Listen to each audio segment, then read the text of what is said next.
sermão de hoje ele é importante para o entendimento de todos os próximos sermões do capítulo 14. Apesar de eu tomar alguns versículos do capítulo 14 de 1 Coríntios, a minha base estará em Lucas. E vamos passear um pouquinho hoje em outros textos bíblicos. Vamos fazer a leitura de 1 Coríntios, capítulo 14, de 1 a 5 e de 20 a 22. Sigam o amor e procurem com zelo os dons espirituais, principalmente o de profetizar.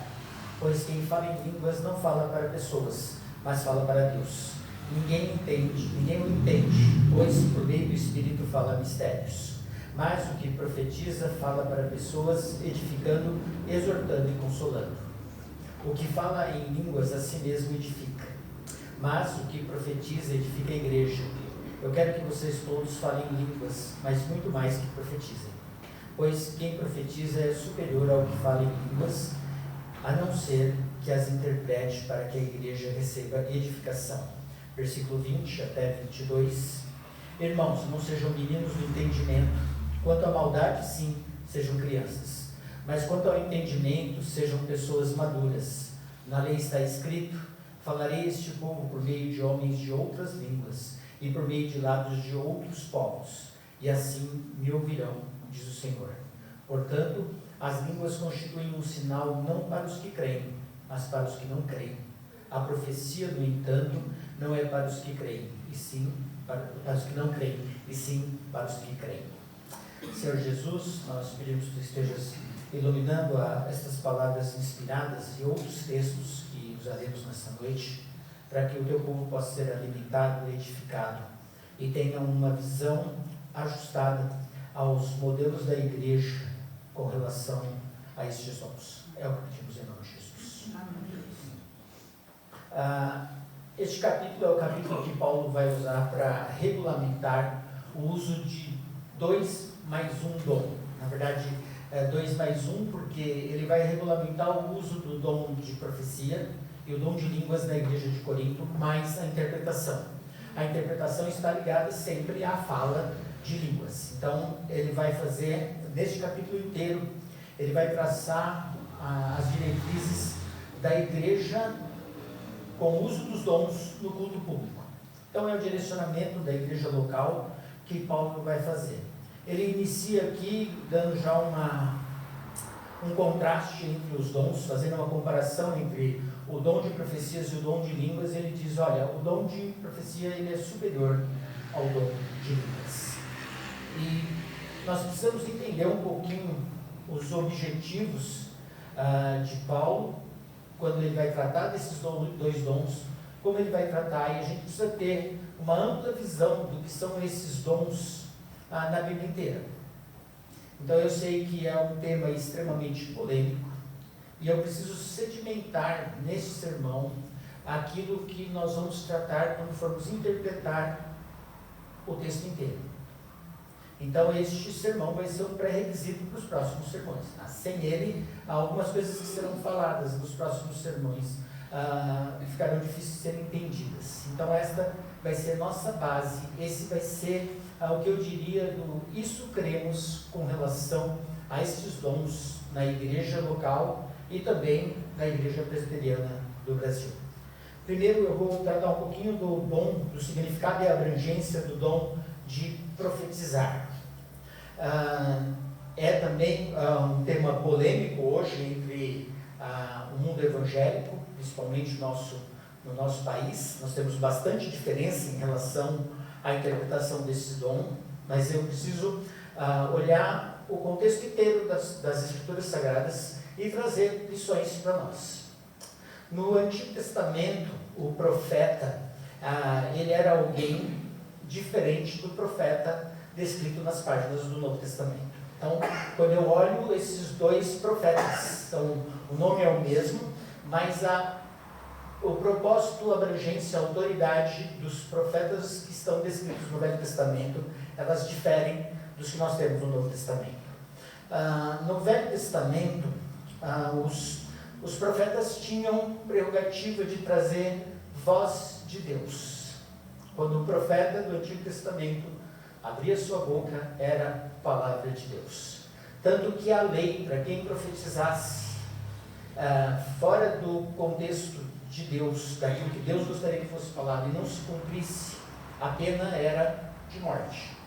Então, naquele contexto, os homens que eram levantados, eles eram levantados para anunciar juízo, justiça e injustiça, falar a respeito da vinda da salvação, da redenção de Cristo Jesus, ou do final dos tempos, e eles tinham palavra clara de Deus. A diferença deles com os profetas do Novo Testamento é que eles eram inspirados, ou seja, autorizados a até mesmo escreverem Escritura Sagrada. Então, quando a gente vai olhar o Velho Testamento, a gente vai ver que a formação de diversos dos nossos livros do Velho Testamento são escritos de informações dos profetas, ou daquilo que eles falaram, ou que eles mesmos escreveram. Uma mensagem vinda direta de Deus para o povo, de acordo com o momento e a necessidade daquele povo. Algumas vezes palavra de consolo, algumas vezes e muitas vezes palavras duras eram trazidas por meio dos profetas. O dom se equipararia ao profeta do Velho Testamento, não seriam os profetas, mas seriam os apóstolos. Os apóstolos, sim, tinham a mesma autoridade que os profetas do Velho Testamento de trazerem palavra de Deus. Tanto é que as nossas escrituras, o cânon dela, a formação de Novo e Velho Testamento, estão baseadas nos escritos dos profetas do Velho Testamento e nos escritos de autorização dos apóstolos do Novo Testamento. Quando olhamos o contexto geral dos profetas, as profecias dos profetas, ou aquilo que eles disseram no Novo Testamento, quase nada foi registrado. Os únicos registros que nós temos daquilo que os profetas do Novo Testamento falaram estão no livro de Atos, que são as palavras do profeta Ágabo. No restante do Novo Testamento não existe nenhuma profecia, nada do que esses profetas falaram foi registrado. Os registros do nosso Novo Testamento vêm da pena de apóstolos e da autorização que eles fizeram a pessoas que andaram próximos a eles e também escreveram escrituras. Tá? Então, o que eu queria que a gente olhasse sempre, entendesse, é que o ato de inspiração divina termina com o livro de Apocalipse, na pena do apóstolo João, em cerca do ano de 95, o último apóstolo vivo. Morrendo este apóstolo, mais nada foi escrito como voz de Deus para os homens. Encerrado está, então, revelações de Deus a respeito de qualquer assunto, desde o andamento da igreja até a volta de Cristo Jesus. Isto não inibe iluminação de homens, de teólogos, de leigos, na administração e no ensino destes preceitos e princípios bíblicos, aplicando-os à necessidade de cada época. Então, tudo o que nós podemos falar hoje tem que ter base nas Escrituras Sagradas. Quando eu olho para os profetas do Novo Testamento, não mudava muito disso. Os profetas do Novo Testamento, eles podiam trazer uma mensagem, até mesmo dada diretamente por Deus para eles, mas essas mensagens nunca podiam estar fora da doutrina dos apóstolos ou dos ensinos do Velho Testamento. Eu vou destacar só mais um versículo aqui no capítulo 14 mesmo. Eu anotei, mas devia ter decorado. Deve estar anotado em algum lugar aqui. É de que quando os irmãos profetizassem na igreja, e eu vou chegar nisso já, quando os irmãos profetizassem na igreja, aquilo que eles estavam profetizando poderia ser julgado. Ou seja, os profetas do Velho Testamento não eram julgados na sua fala, eles falavam. Os apóstolos não eram julgados na sua fala e nem na sua escrita, eles simplesmente enviavam a mensagem. os profetas, quando traziam alguma revelação num culto, o ensino deles tinha que ser avaliado. E se ele é avaliado, eu preciso de uma base para fazer essa avaliação. Avaliado com o quê? Com a doutrina que os apóstolos, os ensinos de Jesus e o Antigo Testamento ensinaram. Qualquer coisa fora disso poderia ser rejeitada da igreja. Então, eles não tinham o poder de revelação. E também para nós hoje aparece um pouco a questão de profetizar com vistas a verificar futuro. Eu não quero dar o nome popular que se dá a isso, porque eu não quero de maneira alguma ser depreciador de nenhuma igreja irmã. Mas quando a gente fala em prever futuro, não existe muita base. Existem dois textos que são exceção no Novo Testamento, que são as duas falas desse profeta que eu falei, que é o Ágabo, que ele vai falar que haveria uma grande fome em Jerusalém e que Paulo seria preso quando voltasse para Jerusalém depois da sua terceira viagem. Essas duas coisas se cumprem. E elas são utilizadas por Paulo na carreira e no ministério dele. Quando se ouve da primeira fome, ele vai levantar, as igrejas levantam coletas e Paulo leva para Jerusalém. Quando essa fome persiste, Paulo nas suas viagens faz coletas novamente e leva de volta a Jerusalém para sustentar os irmãos que são cristãos judeus. Se você teve o privilégio de acompanhar os estudos do livro de Atos às quartas-feiras, isso vai ficar muito mais claro para você. Quando Paulo traz as ofertas da sua viagem para Jerusalém, ele traz isto numa festa de Pentecostes. Então, as primícias do Evangelho sendo atingido outras nações, estavam sendo bênçãos para os crentes, os convertidos judeus em Jerusalém, recebendo desses irmãos em Cristo Jesus benefícios materiais. Então tem bastante ensino no livro de Atos, mas nós não vamos poder nos alongar aqui. Aparecem ainda outros dois profetas por nome, que é Judas e Silas, você vai encontrá-los lá em Atos 15, e as profecias de Ágabo você vai encontrar em Atos 11, 27, para não fazer a leitura, e no capítulo 21, onde aparece esse profeta novamente falando sobre a prisão de Paulo e as 4 filhas de Filipe que também profetizavam, mas sem nome e sem registro das profecias. Então eu olho para duas preditivas de Ágabo como exceções, mas muito direcionadas a Paulo e a estratégia de ministério de Paulo para atingir ou chegar no ponto em que ele gostaria, ou que Deus tinha preparado para ele, chegar até César.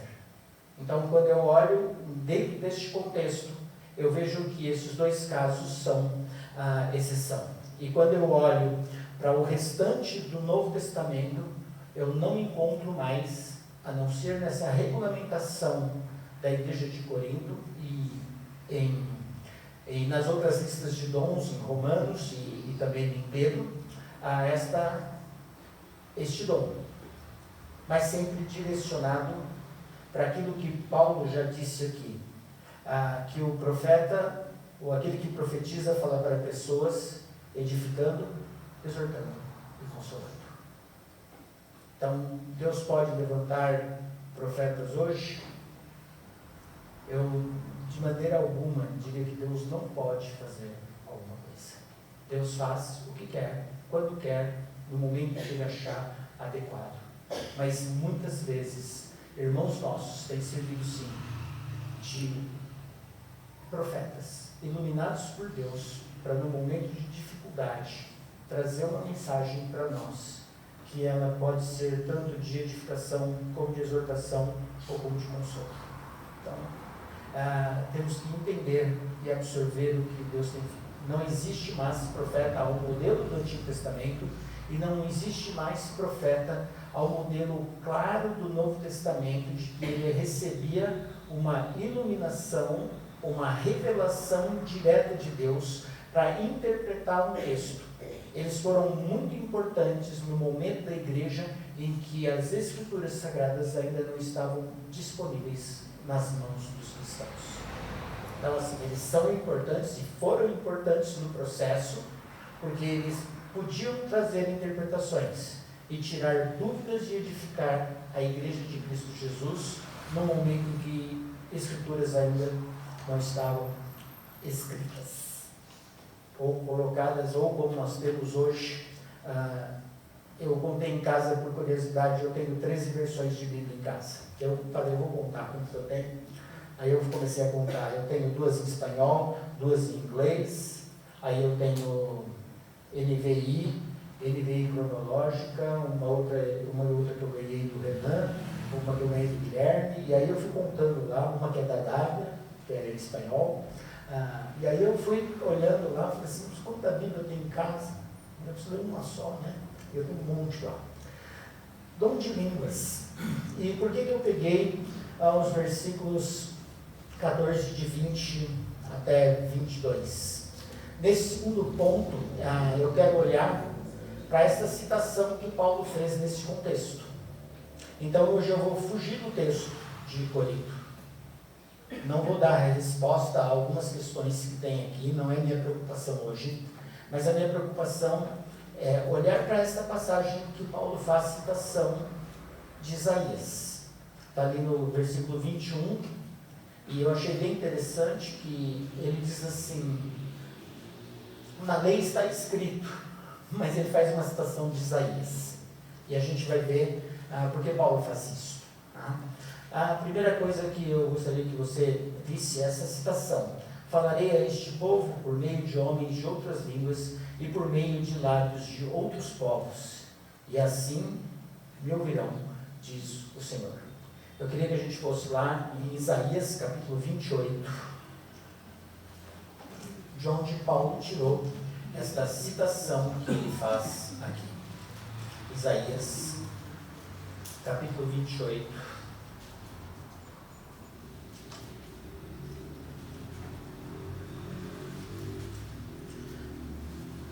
Neste texto, o profeta está condenando o povo de Israel que se rebelou contra o profeta, ou os profetas de Deus, e eles dizem mais ou menos o seguinte: olha, o que os profetas de Deus falam para nós é que nem balbuciar de criança. Se eu fosse trazer em Google Dadá, né, se eu fosse traduzir para vocês o que está ali, se eu fosse pensar numa colocação moderna, é aquilo que a gente faz quando alguém começa a falar com a gente faz blá blá blá, sabe essa expressão? É isso que eles falam aqui. A disciplina que Deus tem colocado sobre o seu povo e aquilo que os profetas têm dito a este povo do Antigo Testamento, que está longe dos caminhos de Deus, para eles entram no ouvido e saem pelo outro. É como blá blá blá. E dentro deste contexto, ele vai dizer, e ele vai dar esta mesma informação, eu quero que abrir Isaías 5, essa mesma informação que Paulo dá lá no seu capítulo 14. Ele vai fazer essa citação, mas Paulo fala, olha, essa é uma citação da lei. Momento de disciplina que Deus está dando, o povo não está ouvindo, e aí ele vai dar qual é a disciplina. 28, 11 e 12. Pois bem, vocês acham que o que os profetas falam para vocês é blá blá blá? Pois bem, por meio de lábios zombeteiros e de uma língua estranha, o Senhor falará a este povo, ao qual ele disse: este é o descanso, bem descanso alcançado, e este é o refrigério, mas eles não quiseram ouvir. Paulo faz essa citação, e aqui é uma repreensão de Deus, dizendo, vocês não estão dando confiança para aquilo que os profetas estão falando, que eu estou falando por meio por intermédio desses profetas, vocês terão então a disciplina de vocês vão ouvir lábios zombeteiros e uma língua estranha. O que Isaías está apontando aqui é o que está escrito lá em Deuteronômio 28, 49 e 50. Se você lembra o que é Deuteronômio 28, quem lembra o que é Deuteronômio 28? As bênçãos e as maldições. Se o povo fosse obediente, teria uma série de bênçãos que ele recebeu. Se eles começassem a desobedecer a lei, teria uma série de maldições que viriam sobre o povo. Eles começariam a ter problema na agricultura, problema nisso, problema naquilo. E o ponto máximo da disciplina de Deus seria o exílio, seria serem retirados da sua terra. E lá em Deuteronômio, então, 28, 49 e 50, eu hoje estou fazendo vocês fazendo uma maratona, uma pequena maratona. 49 e 50, ele diz assim: eu queria que você lembrasse que eles estão saindo da terra do Egito, Moisés está dando a lei, e na lei está escrito o seguinte: o dia que vocês chegarem no limite máximo de desobediência, de idolatria, de virar as costas para a palavra de Deus, para aquilo que Deus diz, para aquilo que por intermédio dos profetas estavam sendo ditos, o Senhor fará vir contra vocês uma nação de longe, que virá da extremidade da terra, com o voo impetuoso da águia, uma nação cuja língua vocês não entenderão. Eles, nação cruel, que não respeitará os velhos, nem terá piedade dos moços. Então, antes do exílio, o que está declarado aqui é a invasão que este povo faria em Jerusalém. E o que é que eles ouviriam no quintal dele? Uma língua estrangeira, que eles não iriam identificar. O que Paulo disse lá em Corinto, no nosso texto, é que haveria chegado já um momento em que outras línguas estariam no meio do povo, e que outras línguas, o entendimento é um contexto de disciplina. Ou seja, o judeu normal, quando ouvisse língua diferente no seu quintal, ele deveria saber que vem disciplina de Deus. Eu quero trabalhar então disciplinas que Deus traz. A primeira disciplina com questão de línguas está em Gênesis 11, e é Babel. Primeira confusão de línguas, primeiro dom de línguas ali. Deus, na verdade, disciplina aquele povo que queria construir uma torre e ser igual a Deus, alcançar Deus, ultrajá-lo na sua posição de deidade. Então, é a primeira disciplina. Eu coloquei uma outra disciplina que eu acho que eu não comprei entre os teólogos, mas eu sempre achei uma história muito interessante, e ela está em Números 22, de 27 a 31. Você não precisa abrir, porque você vai se lembrar rapidamente do que eu estou falando.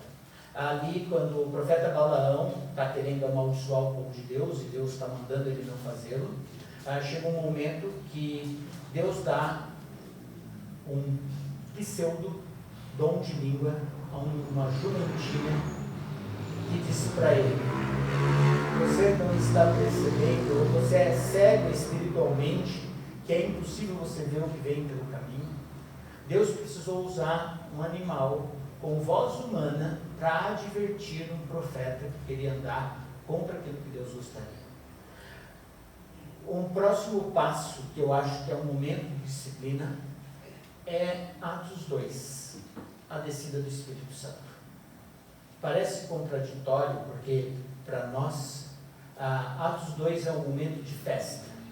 Atos 2 é o momento do início da igreja. Atos 2 é o primeiro advento da fala de línguas, em que todas as nações ouviram falar na sua própria língua materna.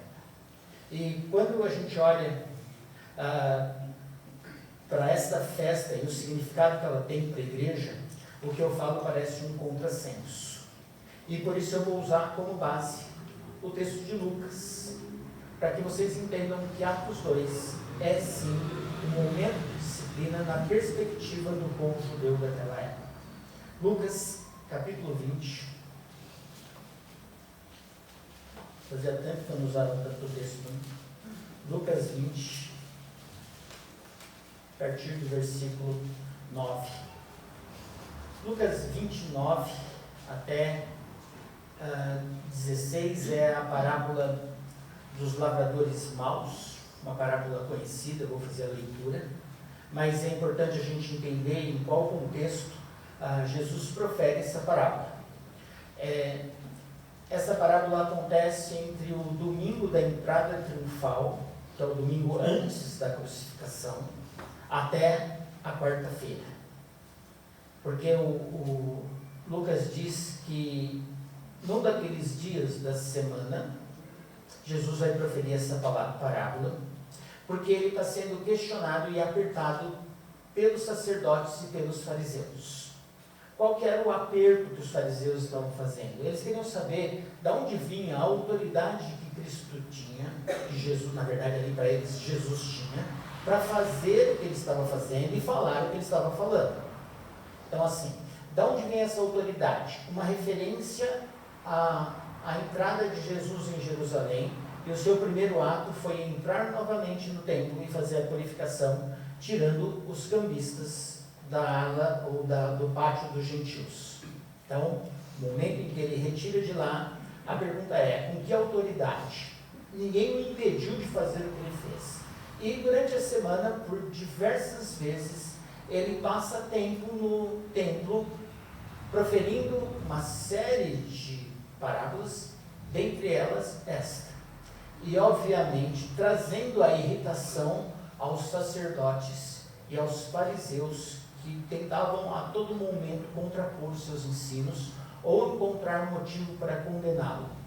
Até que já conhecemos a história, não encontrando motivo nas suas falas, eles criam um falso testemunho e condenam Jesus à crucificação. Essa parábola está neste contexto. A partir do versículo 9, a seguir, Jesus passou a contar ao povo esta parábola. Certo homem plantou uma vinha, arrendou-a aos lavradores e ausentou-se do país por prazo considerável. No devido tempo, mandou um servo aos lavradores para que lhe dessem do fruto da vinha. Mas os lavradores, depois de espancá-lo, os despediram de mãos vazias. Em vista disto, enviou-lhe outro servo, mas também a este espancaram, e depois de insultá-lo, despacharam de mãos vazias. Mandou ainda um terceiro, também este, depois de feri-lo, expulsado. Então o dono da vinha disse: que farei? Enviarei o meu filho amado, talvez o respeitem. Mas quando os lavradores viram o filho, começaram a discutir entre si: este é o herdeiro, vamos matá-lo, para que a herança seja nossa. E lançando fora da vinha, o mataram. Que lhes fará, pois, o dono da vinha? Virá, exterminará aqueles lavradores e entregará a vinha a outros. Até aqui, por enquanto. Eu acho que esta parábola é simples de entender. O dono da vinha, eu vou até fazer o exercício com vocês, o dono da vinha é Deus. Os arrendatários, os judeus, o povo judeu do Antigo Testamento, os sacerdotes, fariseus e toda a estrutura judaica. Os servos, os profetas. Obrigado quem falou, foi lá atrás. O filho amado, ficou fácil. E os novos arrendatários, porque ele vai tirar daqueles arrendatários e passar para o novo, ainda é um mistério. Tá? Resposta dos fariseus e sacerdotes: que tal não aconteça. Então, isso já dá um indício de que eles entenderam um pouco o que Jesus quis dizer com a parábola. Ou seja, isso não vai acontecer. Deus tirar do povo judeu toda essa estrutura que ele montou, nós somos a menina dos olhos de Deus. De forma nenhuma isso acontecerá. Jesus vai lá então e pega o Salmo 118, 22, que é um salmo messiânico, que apontava para o Messias e traz para dentro do contexto.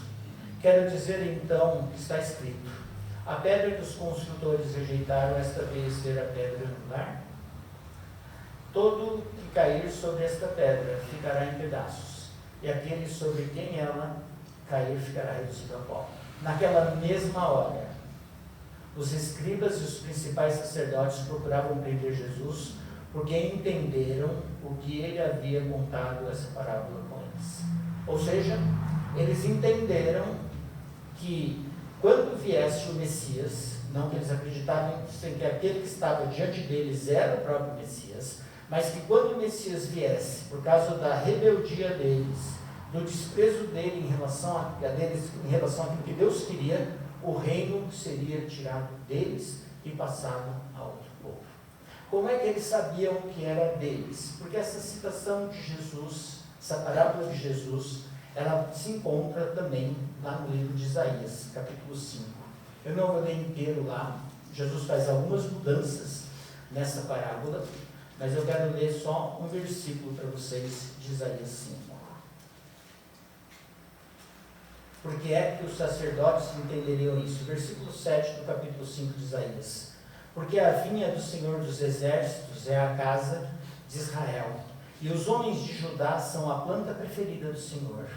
Este esperava retidão, mas eis aí opressão. Esperava justiça, mas eis aí clamor por causa da injustiça.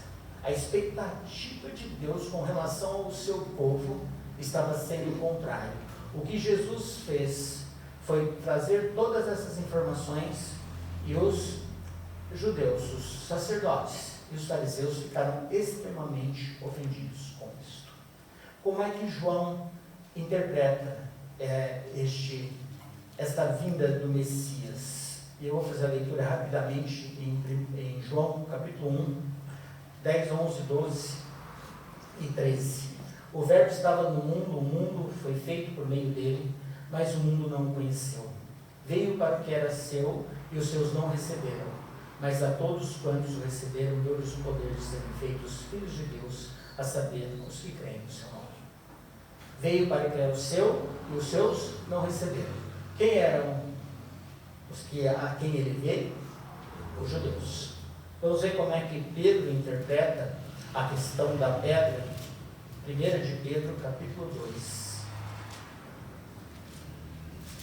1 de Pedro, capítulo 2, a partir do versículo 6. Eis que põe em Sião uma pedra angular, eleita e preciosa, e quem nela crer não será envergonhado. Portanto, para vocês os que creem, esta é a pedra preciosa. Mas aos descrentes é a pedra que os construtores rejeitaram. Esta veio ser a pedra angular. E pedra de tropeço, rocha de ofensa.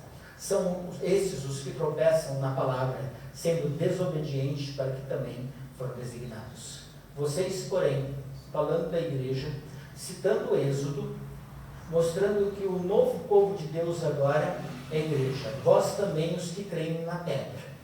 Vós os que creem em Cristo. Vocês são geração eleita, sacerdócio real, nação santa, povo de propriedade exclusiva de Deus, a fim de proclamar as virtudes daquele que os chamou das trevas para a sua maravilhosa luz. Antes, vocês nem eram povo, mas agora são povo de Deus. Antes, não tinham alcançado misericórdia, mas agora alcançaram misericórdia. Interpretação de João e de Pedro em relação à fala de Jesus e o entendimento dos judeus é que o dia que eles ouvissem de novo o alarido de voz estranha dentro do quintal deles, significaria que o reino foi passado da mão dos judeus para o outro povo. Quando isso vai acontecer depois da morte de Jesus?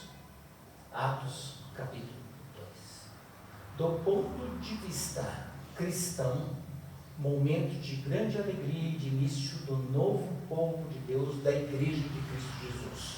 Do ponto de vista do povo judeu, nova disciplina aplicada por Deus. O reino foi retirado da mão deles e passado a um outro povo que se chama Igreja de Cristo Jesus. Todas as vezes que Deus usou o dom de línguas, tem um tom e um contexto disciplinar. O que Paulo está trazendo para este contexto, que ele trata ali em Corinto, é que, e de novo, a mesma expressão que ele já usou mais de uma vez: irmãos, não sejam meninos, não sejam imaturos, não sejam infantis nas relações das coisas de Deus E essa é a segunda vez que ele fala isso no contexto do uso de dons. É necessário ter maturidade para entender os sacramentos. O que eu quero e por que eu tratei desta maneira este dom e estes eventos aqui? Porque a posição da igreja é de que esses dons não existem na maneira em que muitas vezes são aplicados, nem de profecia, nem de línguas.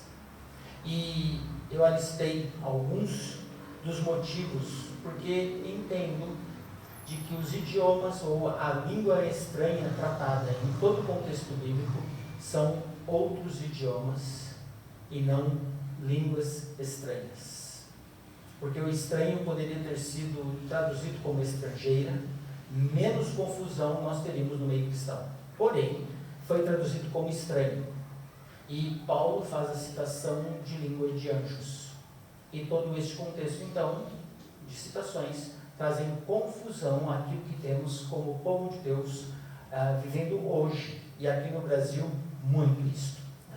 Eu vou dar alguns argumentos, porque acredito que o dom de que Paulo trata, de que Atos trata, Lucas trata em Atos, são línguas estrangeiras. Primeiro, porque em Atos 2, com grande clareza e evidência, as línguas eram estrangeiras. Foram citados pelo menos 11 idiomas, foram listados que estavam sendo ouvidos naquele momento. Houve outros eventos em Atos. Em nenhum desses eventos diz que mudou o tipo de língua. Na verdade, o que Pedro dá testemunho é de que o que aconteceu com eles é a mesma coisa que havia acontecido conosco lá em Atos 2, só para dar um endereço. Terceiro, o ainda que Paulo usa em 1 Coríntios, ainda que eu falasse língua dos homens, língua dos anjos, não nos dá indicação de que ele falasse a língua dos anjos. Ainda que ele falasse. Mas ainda que exista e deve existir, e com certeza no céu tem uma língua, alguma coisa é falada no céu, não é de conhecimento humano. Porque todas as vezes que anjos ou Deus se comunicou com os homens, se comunicou na língua do ouvinte, não numa língua celestial. Uma questão que eu acho importante, caso até fosse dado a alguém a questão da língua celestial, não me parece que é o que acontece com frequência. Primeiro, existem poucas sílabas nas línguas em que a gente ouve. Eu fiquei ontem ouvindo bastante YouTube, ouvindo línguas estranhas, as interpretações, e assim, a repetição silábica, e quem veio desse meio sabe que a repetição silábica é muito grande e que não são muitas sílabas que existem. E aí eu penso, numa língua que é celestial, que é dos anjos, existe uma pobreza silábica e uma pobreza de palavras. O vocabulário é bem curtinho, porque as línguas, as coisas são muito parecidas umas com as outras. E a outra coisa que me chamou a atenção ao ouvir é que as interpretações, às vezes, para o mesmo conjunto é diferente. Então, isso foi o que eu assisti. Uma outra informação que eu acho importante a gente saber, tem um estudo que eu vi na internet, que ele diz que as línguas em povos diferentes acompanham a fonética da língua do local. Por exemplo, no Brasil, as sílabas que aparecem são as sílabas com referencial ao português.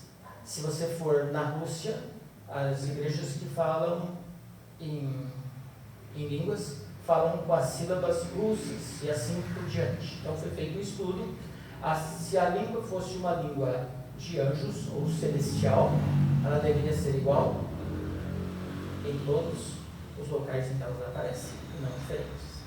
E aí a gente tem essas questões. A outra coisa que vejo é que não é um dom obrigatório para atestar a conversão de ninguém.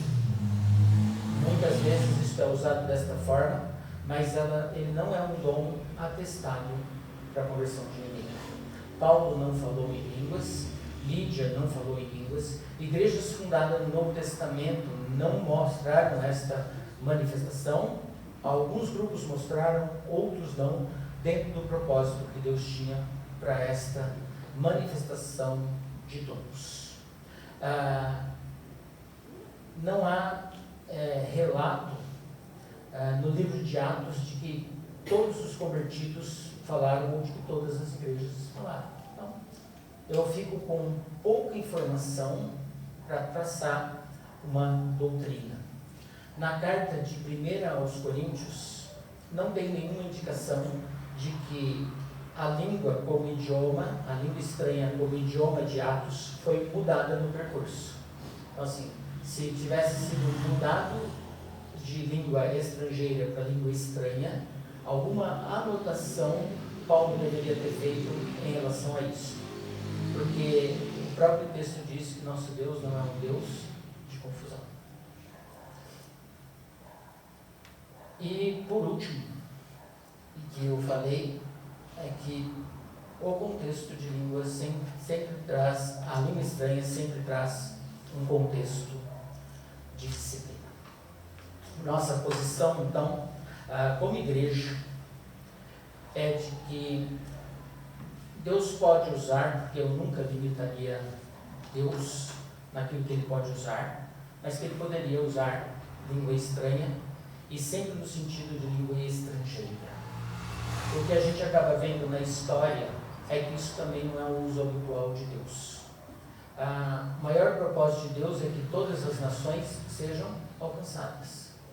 E missionários de qualquer igreja que crê ou não crê em línguas, no dom de línguas, a maior parte deles, ou na totalidade, precisam estudar muito as línguas para onde eles vão, para desenvolverem um ministério de evangelização.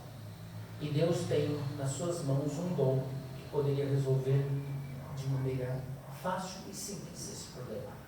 Mas teólogos, estudiosos, missionários estudam as línguas locais para onde vão, para poderem apresentar o Evangelho de Cristo Jesus.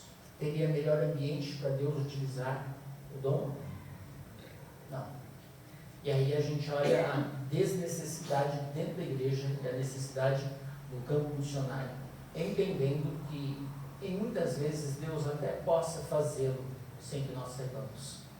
Dá a alguém este dom para que ele possa proclamar as verdades de Deus, que este é o fundamental da necessidade deste dom. Uma outra coisa que eu quero falar é o respeito que nós temos que ter em relação a irmãos que acreditam de forma diferente. Eu não vou julgar nunca sinceridade, fé e salvação dos irmãos que creem diferente. Convicções são colocadas aqui com base nas escrituras de como cremos e por que cremos, mas eu não duvido de salvação de nenhum irmão. Se ele vem habituado na história da igreja dele com esses eventos, é natural que ele também exerça esta mesma forma de manifestação. Eu vou dar aqui um exemplo simples. Se eu começasse a bocejar aqui na frente, sem contar para vocês, em pouco tempo, o que começaria a acontecer na igreja? Alguns começariam a bocejar também. Não é isso? Então, assim, imagine o que é nascer, viver numa história de que por muito, está bocejando, Miguel, de muitos anos, com a evidência de um dom. Naturalmente, os que nascem nessa igreja ou se chegam a ela, terão a mesma empatia com relação a esse dom. Então, não julgo sinceridade nem salvação de nenhum irmão ou a base de qualquer igreja que pense diferente. Eu gostaria dessa noite que você entendesse como pensamos. E dentro de um mesmo conjunto chamado igreja local, é necessário uniformidade e harmonia. Então, assim, o que é ensinado nesta igreja, como é ensinado e como se crê, é necessário sim que haja harmonia. Que não haveria autorização do ensino ou do uso dessas atividades como culto de igreja local e nessas manifestações. Então, eu gostaria, porque eu chamo de básico esse sermão, toda a interpretação do capítulo 14 de Corinto será com base no que foi explicado hoje. Então, todos os temas do capítulo serão baseados aqui. Uma última coisa que eu diria é que nos últimos 2000 anos, ou nos quase 2000 anos, até o século XX, início do século XX, o dom de línguas ou era inexistente ou não era difundido de forma alguma. Ele vai acontecer nos Estados Unidos e depois vai alcançar o mundo e vir para o Brasil rapidamente. E nós temos eventos importantes na história do cristianismo, com avivamentos diversos, sem a necessidade deste dom, e a reforma protestante, que eu acho que é extremamente interessante e importante para a história da igreja, quando ela olha para as heresias da igreja católica da época e faz a sua retirada, tornando-nos protestantes, porque protestamos com o que acontecia. E nesse contexto, não existe relatos de manifestação desse dom. Então são grandes avivamentos e que a gente não tem relatos com relação a isso. Então eu acho que a gente precisa olhar a história, eu acho que a gente precisa olhar a história da igreja que você pertence hoje, se você é membro dessa igreja. Ela continua aqui pregando a palavra de Deus, 31 anos de história, sem a necessidade deste dom. Então, que isso fosse um alerta e sempre lembrando, imenso respeito a irmãos com doutrinas diferentes que não afetam o essencial do Evangelho de Cristo Jesus, a pregação da morte, da crucificação e da regeneração do nosso coração por meio do Espírito Santo e de por ele. Então, esta ideia deste sermão, um sermão mais apologético do que aplicativo, mas que vocês tivessem a ciência do que cremos e por que cremos assim. Pena não ser uma aula de escola dominical, senão abriria para dúvidas, mas eu ficaria até o tempo e a gente pode conversar mais sobre isso. Que Deus possa abençoar a igreja, que vocês possam ter entendido o propósito desse sermão e lembrando que ele é pré-requisito para a interpretação do texto de 1 Coríntios 14. As crianças podem descer e a gente encerra. Então, acho que elas não vão chegar a tempo.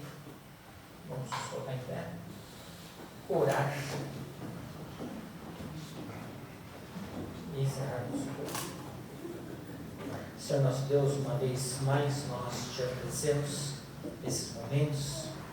Pedimos ao Pai que esteja sempre iluminando, avivando a tua igreja, que as pessoas sejam usadas assim, ó Pai, para consolo, exortação, conforto, edificação da igreja, que os dons sejam utilizados dentro da igreja para o crescimento dela, de acordo com a tua vontade, de acordo com o que o Espírito Santo acha necessário e importante para a igreja.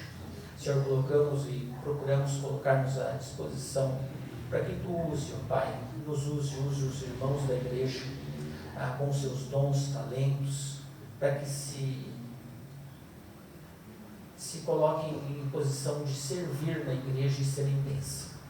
Senhor, te agradecemos a história de muitos que vieram de igrejas com doutrinas diferentes, mas esperamos, ó Pai, que eles entendam o posicionamento da igreja local e que compreendam, ó Pai, a maneira de olharmos para os escritos bíblicos e interpretarmos esta situação que é tão polêmica nos nossos dias.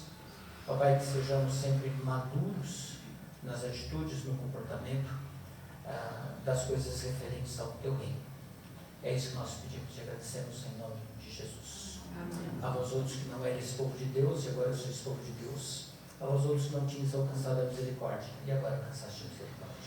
A graça do Senhor Jesus, o amor de Deus Pai, o consolo, o conforto e a companhia do Espírito Santo esteja com todos vós, hoje e sempre. Amém. A igreja pode sentar-se.